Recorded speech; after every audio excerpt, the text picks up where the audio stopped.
Hello, everyone. I'm Adam Okada from Beyond Clean, and I'd like to express my gratitude to you for choosing to spend your Friday with the speakers and myself. You are 100% making our day, and for that, we thank you. The title of this conference is Can't Touch This, Exploring the World of Surface Cleaning, and it has been such a great day filled with enlightening dialogue from our subject matter experts. Our next speaker is back to keep this day of education rolling. If you didn't get a chance to hear our introduction this morning, Jackie is sponsored by 3M, and she's a senior infection prevention manager with over 35 years of experience in the infection prevention industry. She's a well-known industry presenter with experience presenting at local, national, and international conferences and meetings. Jackie has published many articles on the prevention of surgical site infections, and her articles have been featured in Isham's Process magazine. She's a member of the Association for the Advancement of Medical Instrumentation, and she serves as a sub-vice chair for the Biological Hazard Subcommittee. Today, Jackie's going to identify the standards, guidelines, and best practice techniques that impact the environment of care in sterile processing departments. She will discuss the strategic imperatives for consideration in a clean and safe environment. So get ready, the what's, whys, whens, and hows of all things infection prevention in SPDs will finally be answered. Without further ado, let's welcome back Jackie.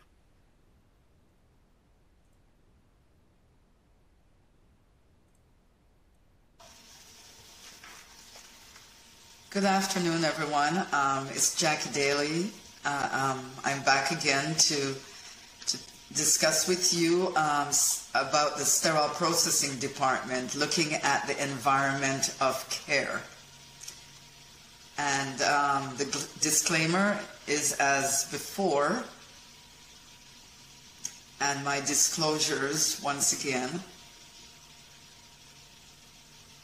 So our learning objectives for this session on the environment of care and sterile processing, we're going to look at the standards and guidelines that impact the environment of care in the SPD.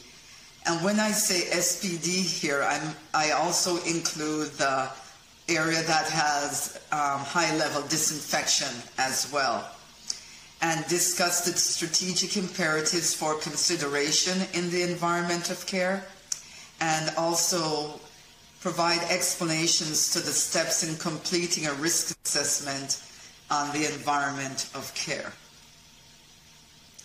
When we talk about the environment of care, there are some that go straight to housekeeping or environmental services. Yes, the EVS department is a part of that environment of care, but it's only a small part, though an important part of the environment. There are many other facets to be considered in the environment of care for the Sterile Processing Department, or SPD. And I've attempted to list just a few of the items here. This is by no means an all-inclusive list, and I will not be discussing every single one of these items. But just know that there are many things that are impacting that environment of care that needs to be addressed. Our first objective is to look at the standards and guidelines that impact the environment of care in the Sterile Processing Department. We have our practices that are influenced and dictated by regulators. We've got the FDA, Center for Medicare and Medicaid Services, Department of Health and Human Services, the Environmental Protection Agency, the CDC, OSHA, and as I mentioned in my earlier presentation, the Occupational Safety and Health Administration is the federal body, but your state body may be more restrictive in their regulations. And of course, there will be other local and state regs as well. We have standards and guidelines and documents that are put forth by professional bodies. We have AMI and SHE, accreditation agencies like the Joint Commission and the DNV. And we also have organizations like APIC, AORN, and Isham. There are a number of CMS-approved Medicare accreditation organizations, and they are listed here. I am most familiar with the Joint Commission because that's the organization that accredits my healthcare facility, but I want you to take it under advisement that a lot of what I'm saying will be applicable to the other accreditation agencies as well, at least in part or in whole. Some of the relevant standards and guidelines that goes into practices for the sterile processing department that does address some of the areas around the environment of care are listed here. We have the AORN, Guidelines for Perioperative Practice. We have the Association for the Advancement of Medical Instrumentation, or AMI. And one of the key documents for sterile processing department is the SD 79 with its amendments, the Comprehensive Guide to Steam Sterilization and Sterility Assurance in Healthcare Facilities. Plus there are other documents like the chemical sterilization and high-level disinfection. We have the water for reprocessing of medical devices, and we also have quality management system documents that are available to assist with the work that we do in sterile processing. As I said, I'm only going to call out one of the accreditation agencies, and that is the Joint Commission. And I've listed here for you some of the standards that are applicable to the practices around the environment of care. We have that the infection control, ones that deal with identifying the risk, making sure we're developing goals to minimize the possibility of transmitting infection, ensuring that we have a plan in place that we can use to implement those practices to minimize the risk. And then for the plans also should include the risk reduction around medical equipment, devices, and supplies. We need to have HR standards that define staff qualifications and competencies. And of course, overarching to all of this is leadership. The hospital has to have policies and procedures that guide and support patient care treatment and services. Then there are those documents that are under specifically the environment of care that are listed here. And a couple of those that I'll highlight are the hospital has plans, activities to minimize risk in the environment of care. And you'll notice that there's a key feature here. It's all about minimizing risk. If it's possible to eliminate the risk, absolutely. But for the most part, what you want to do is minimize the risk and the impact that it could have on a patient, a visitor, or the healthcare worker. And so others that are involved here in the environment of care, inspecting, testing, and maintaining medical equipment. What are we doing to manage the risk around utility systems? What about a water management program? Do you have one in existence? You might think, well, what does Legionella have to do with sterile processing? Well, it's not just Legionella. There are waterborne pathogens that could impact some of the items in the environment of care. Because again, it's not just pathogens also, it could be the quality of the water that is used for reprocessing or processing medical devices. And if your facilities like mine, a lot of them are undergoing renovations or there might be new constructions happening. And so we want to make sure that we're aware of what's expected from that when it comes to construction in these particular environments. Again, the conditions of participation from the Center for Medicare and Medicaid Services.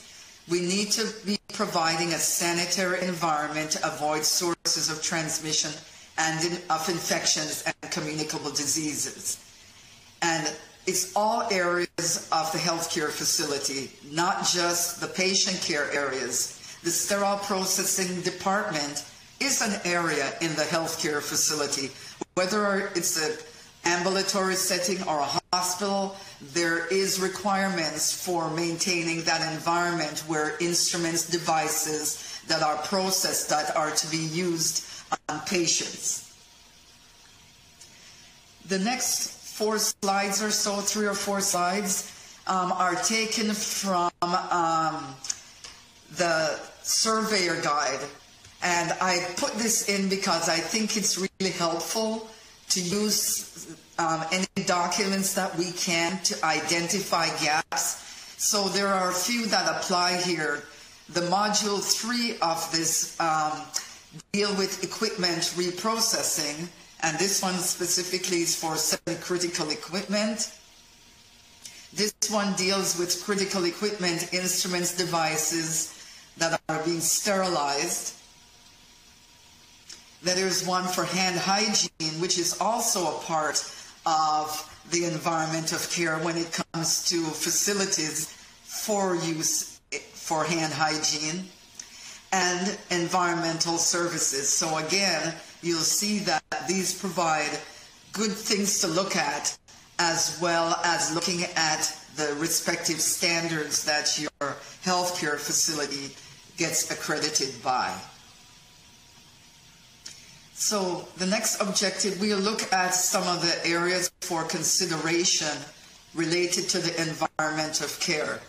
This is a little bit more organized structure as opposed to that first slide that I showed, because these are some of the areas. And again, this is not an all-inclusive list, but I've tried to kind of organize it in such a way that it makes sense not only to me, but hopefully to you. From an infection prevention perspective, we want to make sure that SPD is part of that risk assessment, that we have risk mitigation strategies in place, and that they're being implemented as part of the infection prevention plan.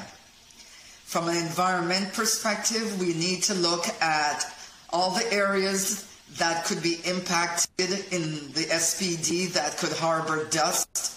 Look at waste management, the workflows, traffic.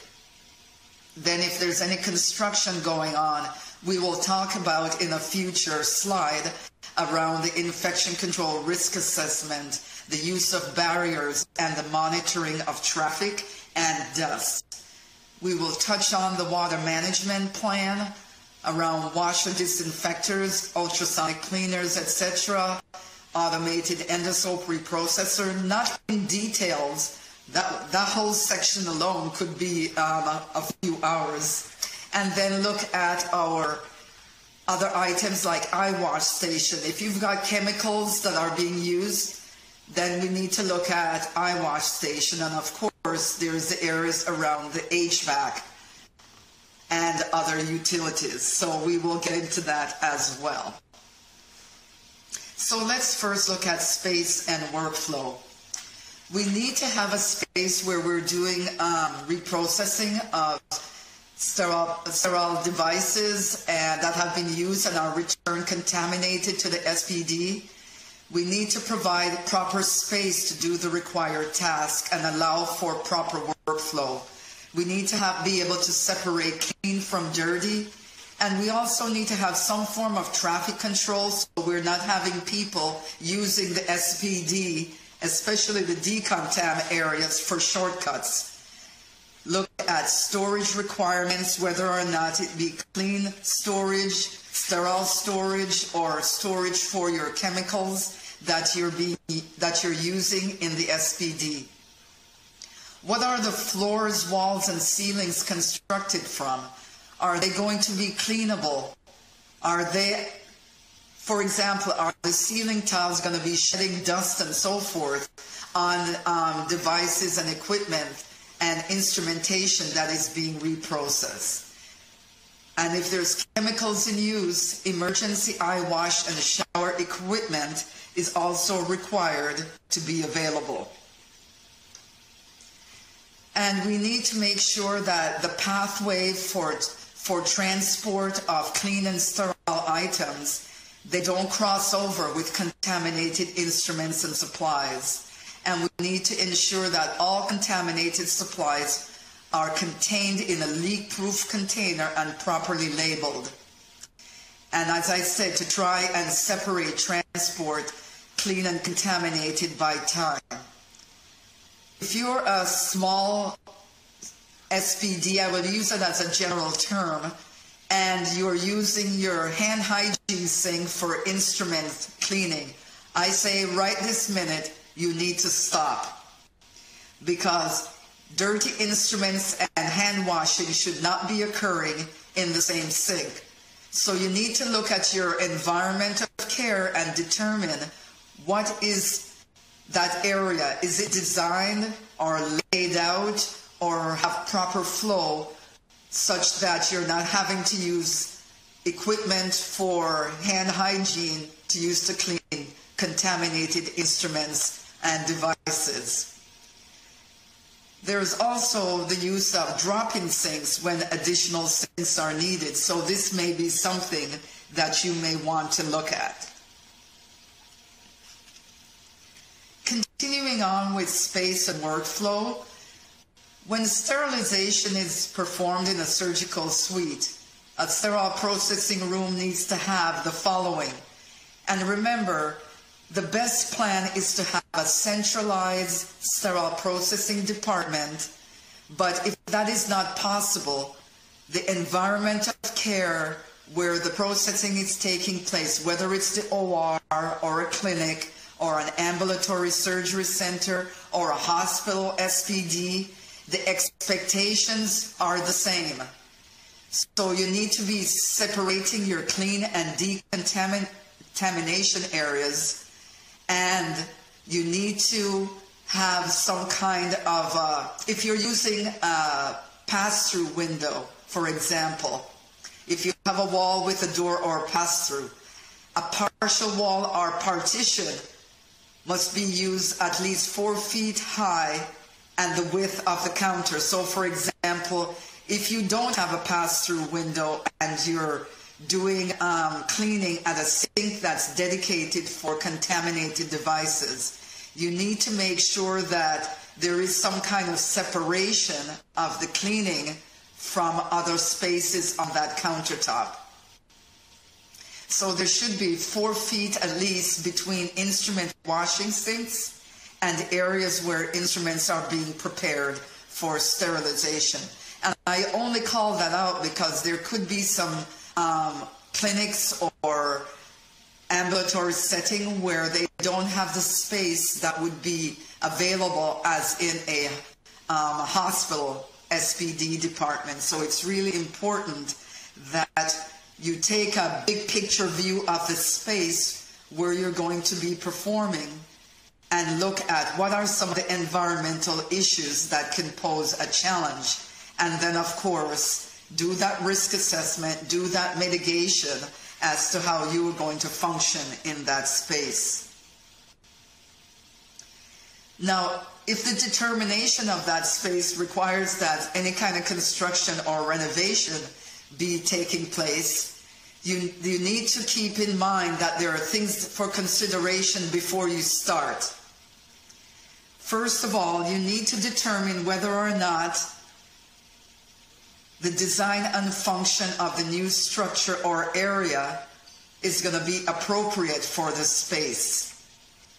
You need to be assessing the environmental risks for airborne diseases and opportunities for prevention within that space that may need that construction or renovation. And you need to have measures in place to contain dust and moisture during construction or repairs. So again, it's not just, oh yeah, we're going to renovate this space, just go ahead. You definitely need to take a step back, involve infection prevention, involve your facilities to make sure that before pen hits paper with planning, that all the concerned stakeholders are present such that you're not working in isolation as the SPD manager or supervisor, whatever the setting that you're working in. So some of the environment of care issues around construction and renovation. Number one, you want to look at What are the activities that will disturb the environment where settled dust or dirt is found, and which may cause spores to become airborne? Because what we're looking at here is we want to make sure that organisms such as aspergillus or penicillium or other mold spore-forming agents do not get spread through your SPD department, especially if the construction is going to be contained in a specific area. You need to look at the ventilation system around, will the construction here impact susceptible patients that could be somewhere else in the organization? And of course, if a patient care area close by to the SPD, are those patients going to need to be moved because it's going to impact them at the time? Generally speaking, this should not be an issue because the SPD is usually not really located within an area where you might have patients. But if your SPD is close to the operating room, for example, then that would be an environment where you could get mixing of air and problems with contaminants. And if it's in an ambulatory setting, again, you might have waiting room full of patients, and you've got your OR staff moving back and forth, and instruments moving back and forth, and patients are using the same pathway as construction people. So again, these things need to be sorted out prior. So some of the examples of construction and renovation are usually around demolition of existing ceilings or walls, exposure of ceiling spaces, breaching of walls, ceiling or floor because of drilling or core drilling or removing of ceiling, major disturbance of soil where dust or dirt may become airborne. For example, if you're adding on to a building, because say for example you're one of the lucky ones that are getting a brand new SPD that's being built and they're going from the ground up, that excavation could be a problem if where they're excavating is where air intakes are located. And so those things need to be addressed as well. So what exactly is an infection control risk assessment, or what we say ICRA?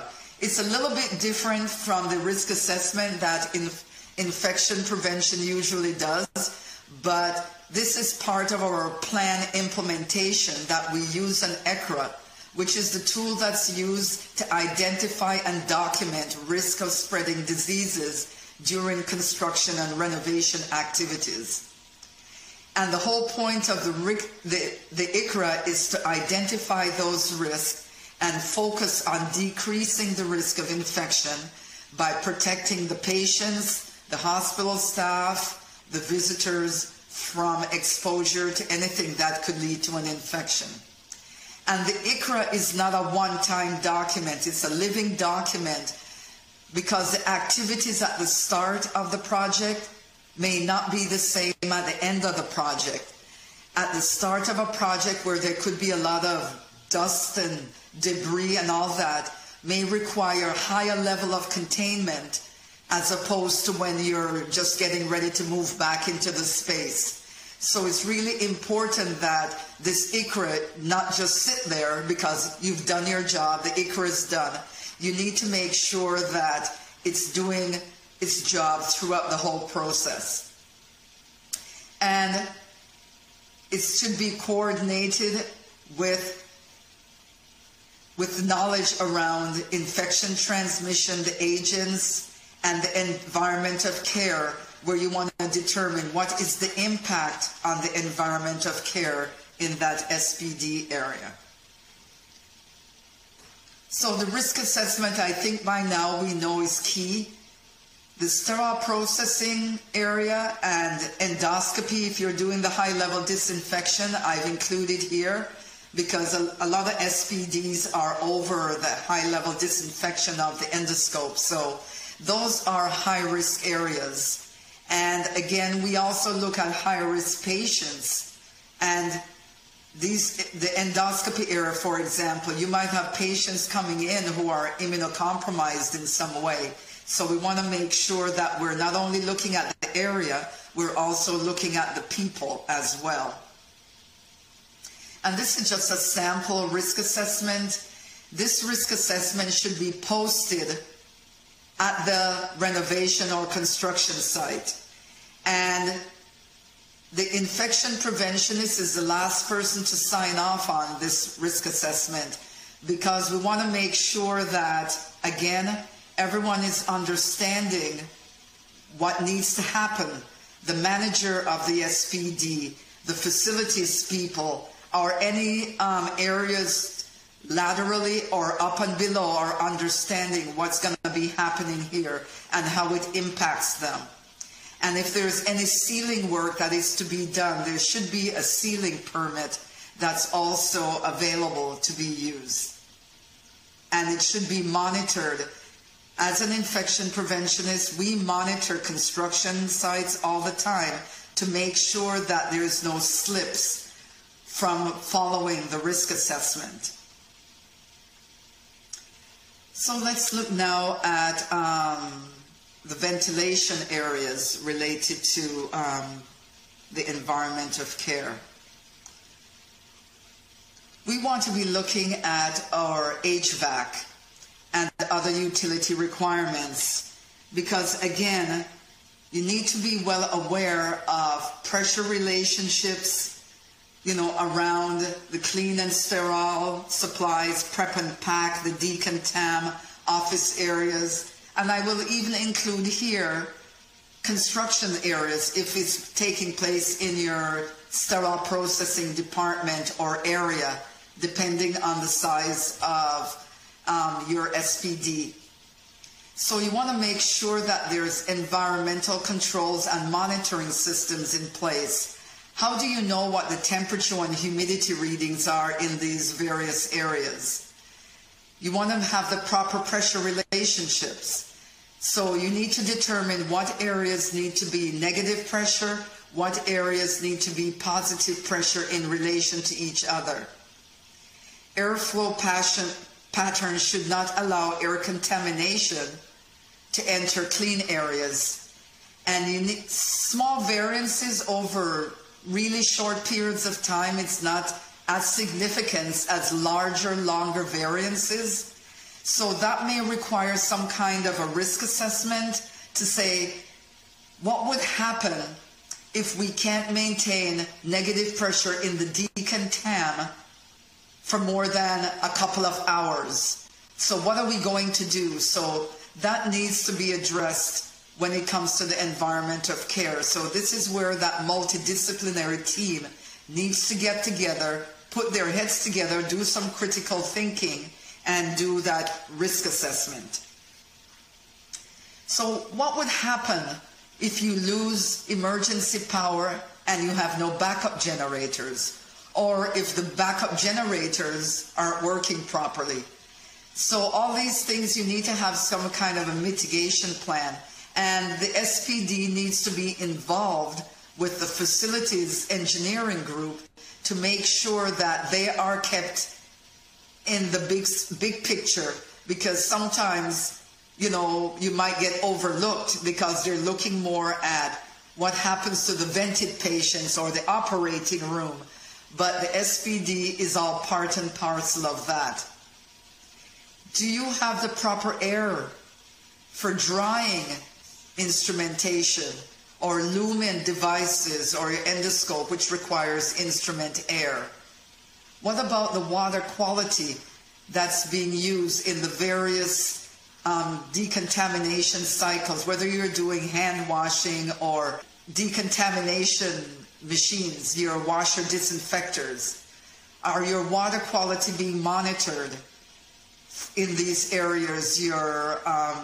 Your washer disinfector, your ultrasonic cleaners, your cart washers, are all these things part of that water management program? Is the water quality being managed? Air handling and ventilation requirements, as I mentioned previously, you need to make sure that if there's any work that's being done that could impact the SPD, that you are aware up front and not after the fact. So What about the communication systems? Could they go down when you need to have that communication with the operating room or your labor and delivery or some of your on-campus maybe outpatient settings? Do you have the proper data lines and power for your computers and instrument tracking devices? Or if they're linked in one to the other, you need to be able to determine whether or not those items are in place for that environment. One of the things I want to point out with the HVAC is that you can reference the ASHRAE 170 document, because the AMI documents or even AOR, and they no longer put in numbers. They rely on the original source to provide you with the proper temperature, proper humidity in the various areas in the sterile processing department. Another area to consider is how we handle, collect, transport contaminated items as part of the environment of care. We want to ensure that we have proper waste management in the various areas such that items that need to be disposed of are disposed of appropriately in sharps containers that are puncture resistant or biohazardous waste containers that are available based on your local state regulations needs to be in place. And then of course there's also the regular trash. Generally speaking, from a perspective of waste, usually items that go into biohazardous waste are those items that I refer to as dripping, soaking wet with blood or other body fluids, or when compressed releases blood and body fluids, and they need to be placed in a leak-proof container. And items like instruments, devices that are contaminated should be placed in a leak-proof container before transport, because again, nothing should be just carried in the hands, because again, you could trip and fall, and if there's no lid on a container, everything will be all over. Or someone comes around the corner, you bump into somebody, or if you're not using pushable carts or whatever, you need to make sure that the containers are leak-proof, properly labeled, and have a lid such that you reduce the risk of spills. Now, if items are being transported between buildings or to or from off-site settings, they must comply with applicable Department of Transportation and state regulations. So again, that is all part of that environment of care that you should be aware of. From an environmental services perspective, again, we need to look at policies and procedures. What are the expectations from the SPD department on how that area should be cleaned? Should be based on a risk assessment, because how you clean decontam may be a little different than the prep and pack, may be a little different from the clean and sterile storage areas.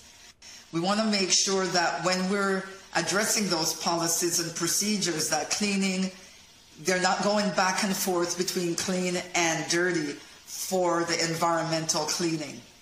And most EVS personnel are trained to clean from clean to dirty, okay, and from low-touch areas to high-touch areas. And is it a terminal clean that we're doing or a daily clean? So that needs to be defined in the policies and procedures. And I would recommend some kind of a checklist that what gets cleaned daily, what gets cleaned weekly, what gets cleaned monthly or quarterly or whatever. Those items should be clearly addressed as part of that EVS requirement in the environment of care, that is SPD. And the EVS personnel that are responsible for cleaning in this area should have documented competency for cleaning and disinfecting the SPD, including non-critical devices as appropriate. The products used here should be EPA registered and approved by the healthcare facility. and they should have the proper manufacturers as well as the most recent manufacturer's written instructions for use as to which organisms that they are effective against, a wet time, and also if there's any dilution or temperature requirements and disposal. And how are these cleaning supplies to be stored? And also, are you using any no-touch technologies in these areas? So again, all those things need to be taken into consideration from an environmental services perspective when it comes to the SPD and the environment of care. The frequency of cleaning is very, very important because, again, we need to be looking at dust on air vent, dust on floors, ceiling tiles, dust on sprinkler heads. And also we need to look at not just what we see at eye level, look down, look up, high dust. We need to look at detailing around corners and so forth, because those are just harbors for not only dust and debris, but for microorganisms. And if doors are kept open in certain areas, again, we need to be looking behind the doors. Run your hand across walls and so forth. Are you pulling off dust? You know, so again, that white glove test. Make sure that we're not doing any kind of dry dusting, because again, that may just basically be moving the dust around. So, you know, I know that we have some of those, like, not to promote any product, but I can't think of the other word, those Swiffer dusters. We need to make sure that if we're using those, that they actually are appropriate for use in the areas and are not just moving the dust around, as I said previously. So we need to have clear identification as to what is being cleaned, who is cleaning it, and at what frequency. There may be items that the EVS staff may not be able to do, so that may be left up to the SPD staff. So that needs to be clearly spelled out in policies and procedures. Do you have spill kits? Is there a par level for spill kits in the specific areas? So again, you need to have some way of managing spills. So for example, if the EVS is using a bucket method, what happens if you spill all those chemicals onto the floor? What will happen? If you're using glutaraldehyde, if you're doing manual disinfection, high-level disinfection, and you spill, who cleans that up? Do you have the proper spill kit to clean up a glutaraldehyde spill? If you've got flammable materials in the area, do you have proper storage for those flammable materials? Because there are regulations around how much flammable materials are allowed in specific areas, in specific compartments, etc. So make sure that those are addressed as well. The SPD management should be rounding with the EVS staff and should be auditing compliance with the policies and procedures. They should be reviewing the cleaning logs for completion. If you're seeing gaps in the cleaning logs, that needs to be addressed ASAP. And also, if somebody is just writing in that they've done something and you look at the environment and things don't look like they've been cleaned, how come the log is completed when you're looking out there and it does look like the area has been cleaned and disinfected? You may want to do cleaning verification using some kind of, maybe a commercial product. You might do observation or visual inspection, but you may also want to do some kind of method to show where that the surface has been cleaned, you know, that cleaning verification. And also auditing, as I mentioned, those cleaning logs.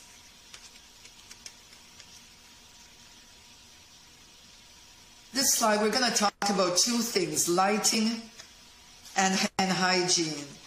Now remember, in some of these facilities, the healthcare worker, they may be getting older, more senior, their eyesights may be going, so you want to make sure that you have proper lighting to allow for visual inspection of medical devices and instrumentation. Levels of lighting should be determined based on the age of the worker, the speed and accuracy of the work that's being done, and the amount of light reflection in the work area, like off stainless steel countertops, etc. And the light intensity is measured in lux. So the ST79 gives you a table there that lists out what the different lux lighting levels are required in specific areas.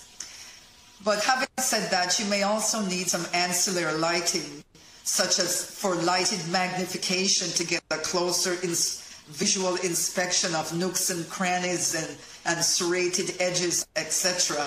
So you may need to be installing those to provide for the healthcare worker working in those areas. And they should be mounted in position such that there's no shadows that they're not able to see. And you want to get devices that are light fixtures that are designed to minimize the accumulation of dust as well. So from a hand hygiene perspective, in the SPD, you can have sinks for soap and water hand hygiene, but you may also have alcohol-based hand rubs. You may choose to put sinks, soap and water used in your decontam area for in between, but if they're leaving that area, you may choose to install on the exit entry areas the alcohol-based hand rub. And that way they have a way of doing hand hygiene before donning their PPE. And in the decontam, if they're changing out gloves, but they're still working in that area, they may choose to use soap and water at the sinks. But remember, these sinks should not be used for cleaning contaminated instruments. Okay, very important to keep that in mind. And also, if there's any renovation or design going on, make sure that if there hasn't been a hand hygiene sink, this may be your opportunity for installing the hand hygiene sink. Do you have backup system for operation during power outages, especially if those hand hygiene sinks are electronic sensors? So again, you might not have thought that was a big issue, but it could be a big issue because if your hands are visibly soiled, you need to be able to use soap and water for hand hygiene. And if you're installing alcohol-based hand hygiene products, they need to be at least 60 to 95% to be effective. And your state regulations may dictate when and where such agents may be placed and may be used within the healthcare facility, including your sterile processing department. Well, let's move on to equipment.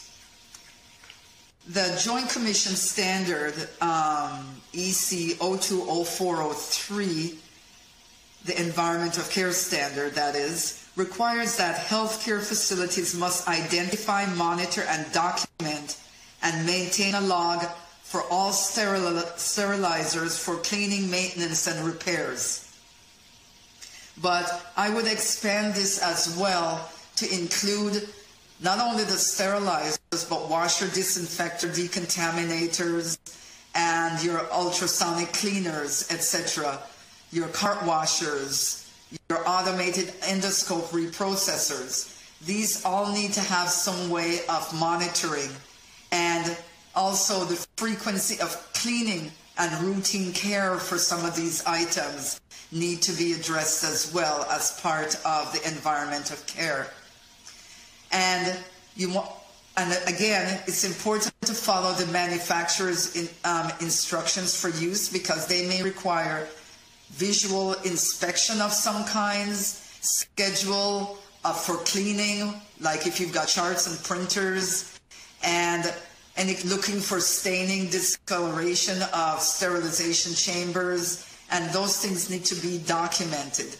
If you're installing new equipment like washers or sterilizers, you need to make sure that testing is being done on install as well as during routine use, any kind of inspection or maintenance, and also performance monitoring.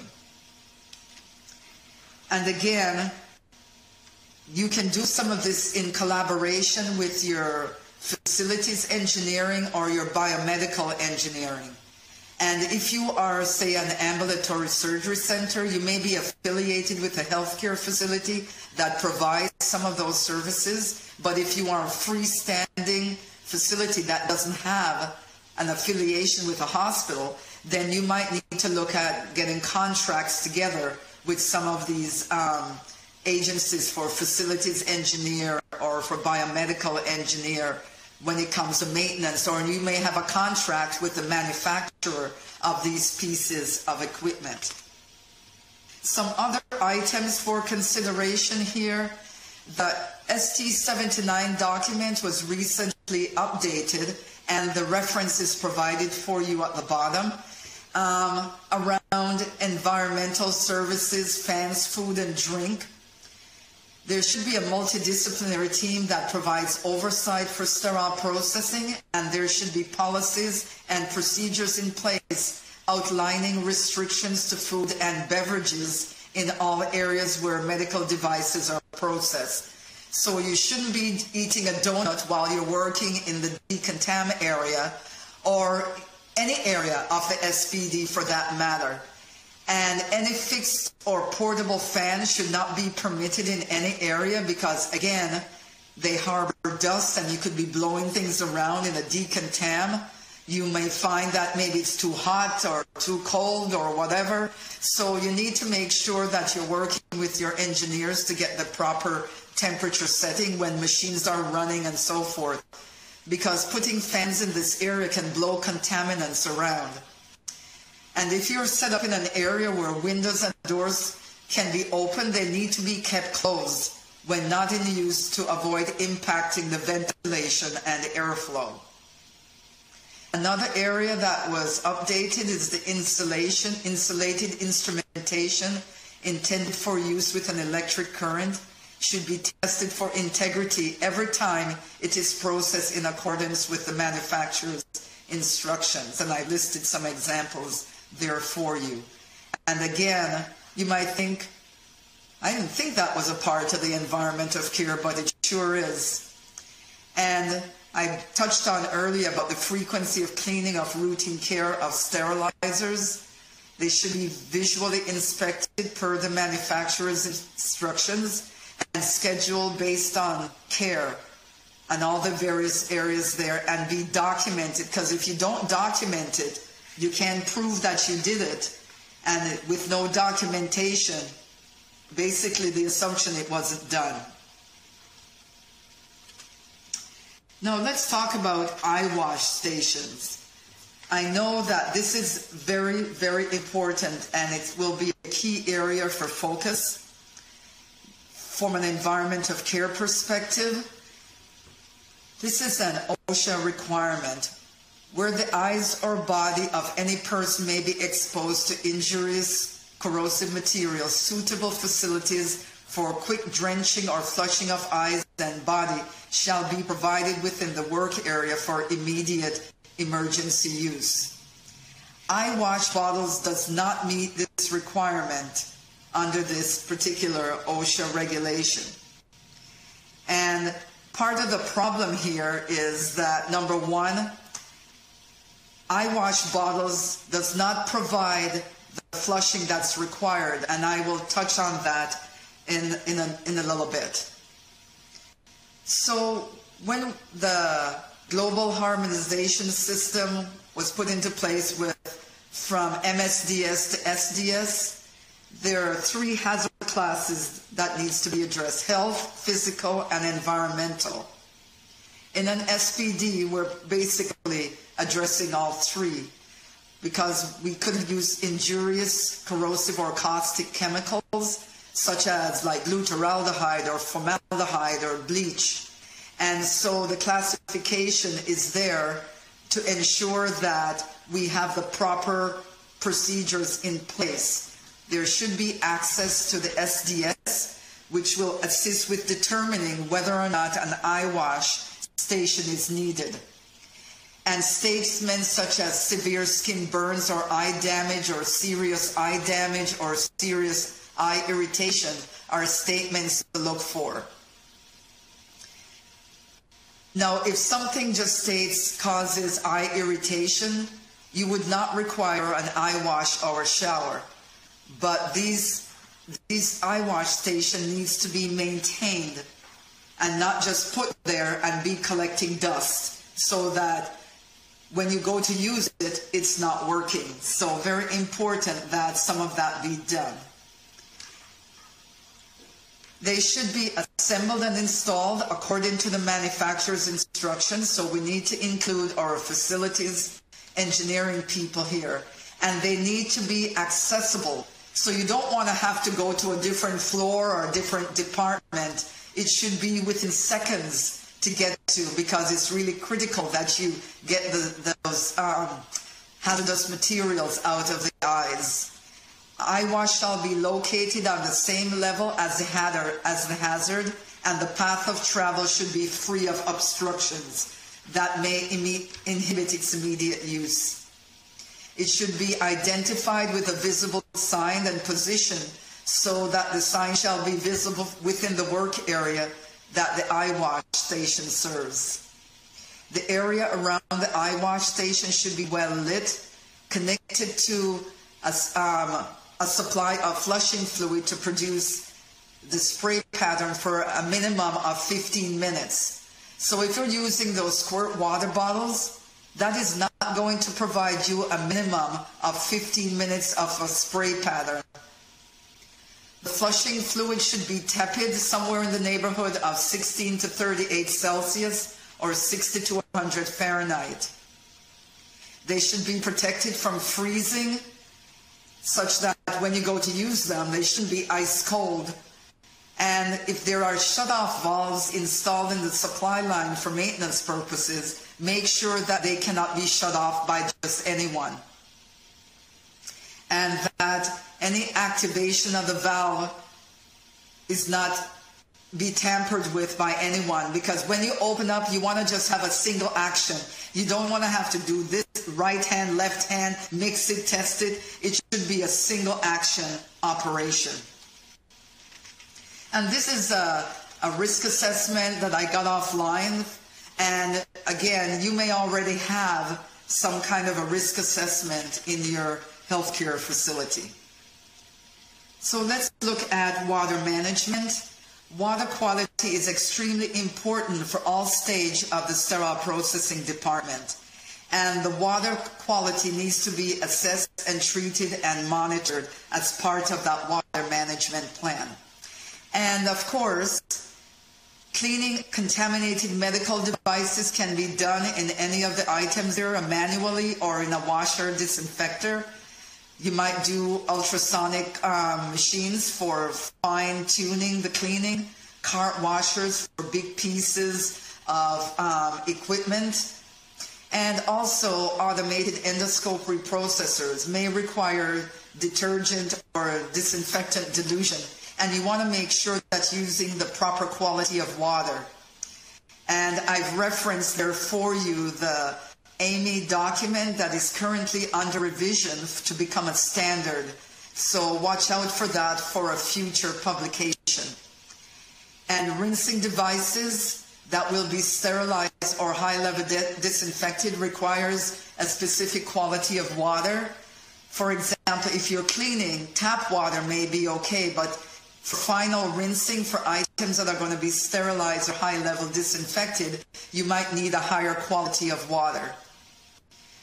Water needs to be free of contaminants such as waterborne pathogens, not necessarily only Legionella, there are others, because, for example, if you don't want to be contaminating somebody's eye with waterborne pathogen, if you're using the eye wash, okay, because if their eyes are damaged by the chemicals, their eyes are going to be at risk for infection if the water quality is such that it has a lot of pathogens present. Monitored for endotoxin, etc.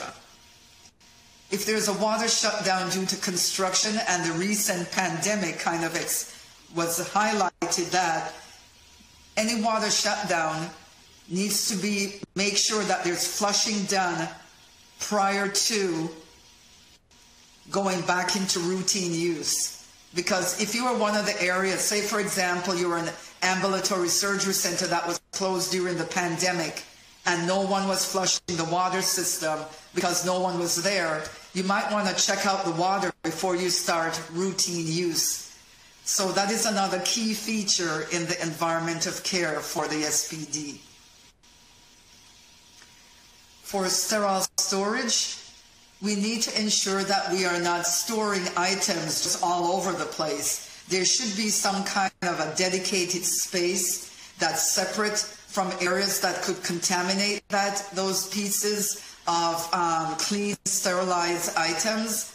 And again, they need to be protected from contamination, minimal handling, store at least 8 to 10 inches from the floor, at least 18 inches below the ceiling, and about 2 inches from outside walls. And there should be no storage besides sinks and on floors, under sinks, on windowsills, because that could compromise the integrity of the products. And again, the problem with storing under sink, you never know when the pipes could let loose and contaminate those particular items. So in our facilities, we lock all the cabinets that are under a sink to remove everyone out of temptation from putting stuff under the sink because it's extra storage. Items need to be stored such not that they're going to be crushed or bent or compressed. And you don't want to be stacking containers on top of wrapped items. And you want to make sure that heavy instruments trays are on middle shelves so that you avoid lifting and bending over and causing back issues for healthcare workers. And again, storage shelves or carts need to have a solid bottom and be at least 10 inches off the floor to allow for cleaning. Because I've come across ones where you could barely get your hand underneath some of those carts. So you know no kind of cleaning is taking place there. You need to be conducting cleanliness audits as part of the environment of care in the sterile storage area, monitoring for temperature and humidity, and have plans in place if the temperature and humidity goes out of range. Monitor the air pressure frequently, because you couldn't say monitor the sterile storage at 9 o'clock in the morning and it's perfect, and then you come back at 2 o'clock in the afternoon and it's going a different direction. Because during the day the doors are being propped open and closed and people tracking through and so forth, and the door might not shut all the way. So it's important that you're doing constant monitoring to make sure that doors aren't being propped open or wedged open or tied open for convenience. You want to avoid using outside shipping containers or corrugated webbed edge cartons, because they can trap dust and vermins and insects and so forth and all that. So again, trash cans placed in clean areas should be covered, and there should be no portable fans used in this area, and the access should be restricted and not allow for shortcuts. So traffic needs to be controlled and proper attire worn, and hair, both head and facial hair, be covered, and hand hygiene be performed. No chemicals should be stored in these areas as well. And again, this just goes into a little bit more about how we handle sterilized item as part of the environment of care, and making sure that if you don't have an actual room that you can use, at least have cabinets that are closable, or you have any kind of plastic or wrappers that can serve as covers to protect the items from contamination.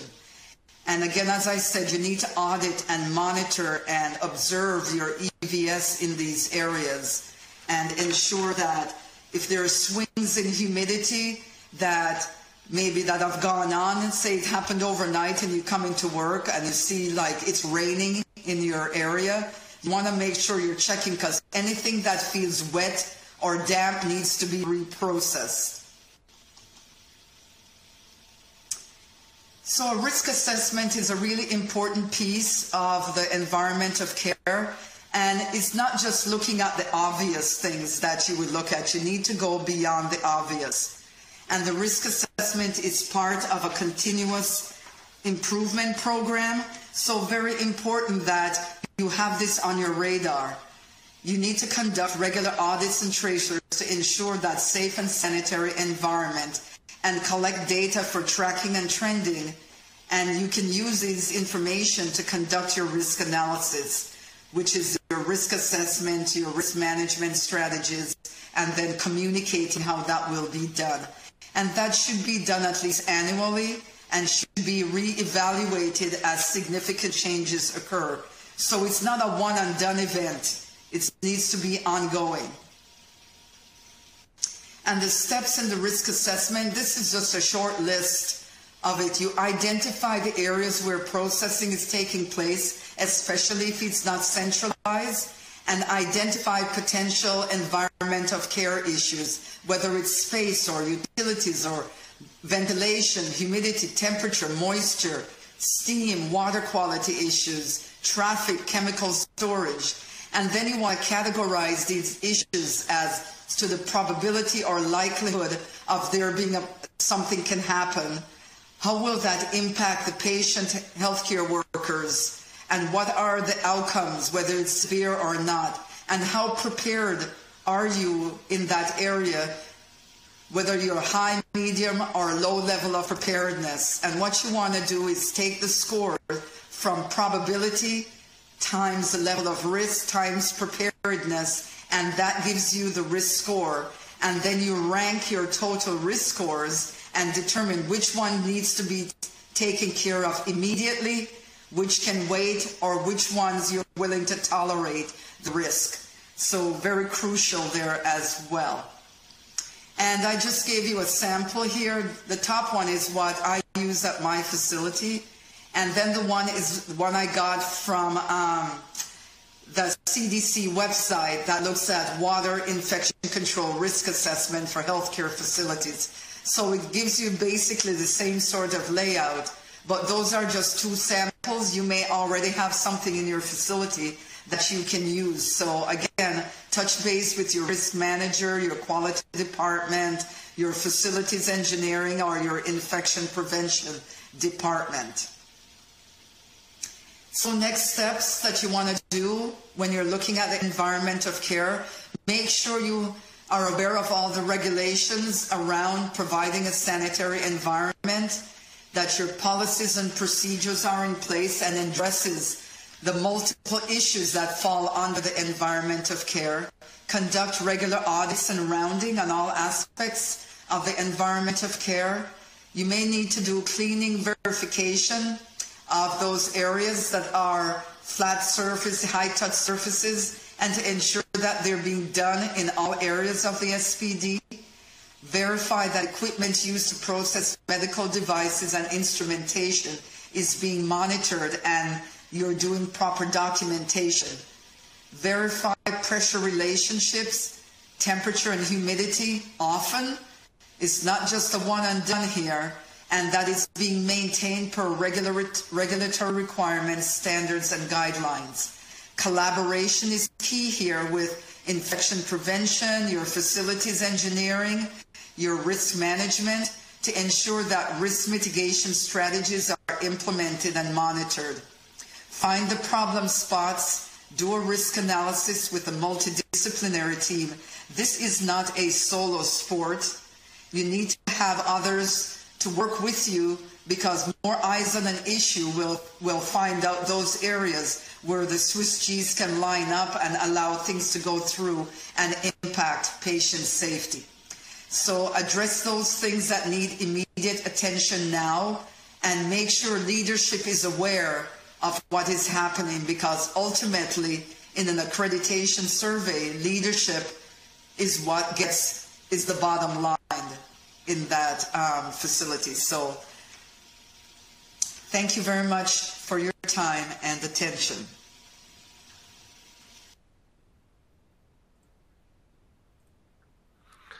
Thank you, Jackie, for your critical insights on such a highly important topic. I did see a lot of questions in the Q&A. If there were questions we weren't able to get to, because we do have to move on to the next session, you can connect with Jackie via email or LinkedIn. Both options can be found in the speaker bio tool on the right of your screen. As a reminder, there will be a short 15-minute break before the next session.